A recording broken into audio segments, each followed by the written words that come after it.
sat where you sit right now. I am born and I was raised in Bed-Stuy, Brooklyn. How many people know what that is? Jay-Z, you know those folk that came out of there, so you can know everything about my background. And when it's necessary, I can go Bed-Stuy on you real good, real quick. You know, it's always in you and it comes right on up. You understand what I'm saying? But to take you to where I should begin, I am, as you've heard, an associate dean at GW Law School. I am an administrator. I am over all of our litigation courses. We have many. We've got a large school, very proud of that, a very diverse school. And in my time there, which I did not realize because I've enjoyed it so much, they wrote me a note and said, you know, you've got to come now to this ceremony because you've, been there 30 years. When I arrived on campus, where I actually graduated, I was the first black female dean in the history of GW Law School. I didn't know that. And I didn't know it because I was in in a city that was predominantly black.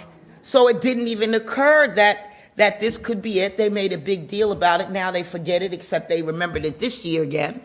But so I came from very humble beginnings. My family was poor, but proud and hardworking, and learned all those things. My dad was a mechanic, and he worked a 12-hour day.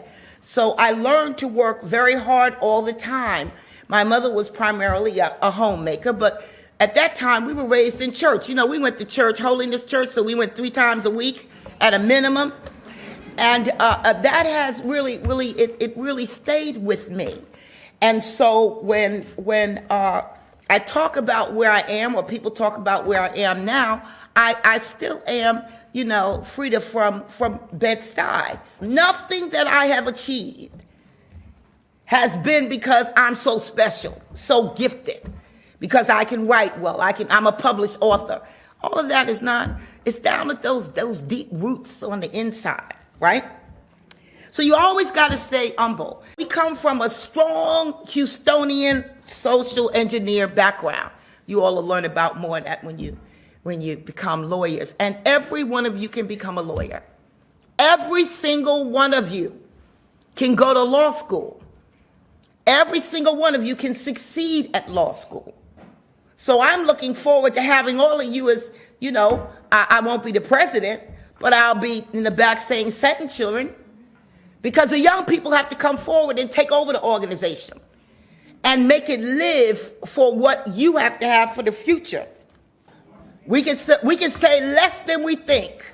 She probably was thinking, something, I thought I knew. But she said, I was just trying to help my colleague over here. So you spoke for him? No, Him, no, too. How about that answer? Find a mentor and a sponsor. A mentor is somebody who's going to always help you think through some things. A sponsor is going to give you opportunities, open up doors for you, call you up, send you an email. I think you'd be great at this job. I will write a letter of recommendation. That's a sponsor looking for opportunities.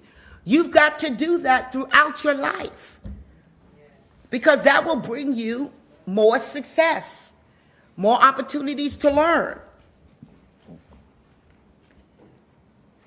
Limit credit card use. I know the spring break thing.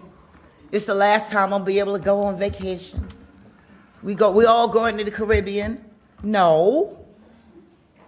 The next time when you travel, when you have a job and don't have debt, you'll be staying at the Caribbean for a month. Right? Use credit cards for absolute emergencies. Because we're drowning in debt, young people. When I grew up, everybody wanted to have a house. You weren't getting no credit card. Parents get credit card. You don't have a job. Always look, and this is where I end. Always look for ways to serve your community, your family, your church, and God. And with that, thank you for indulging me.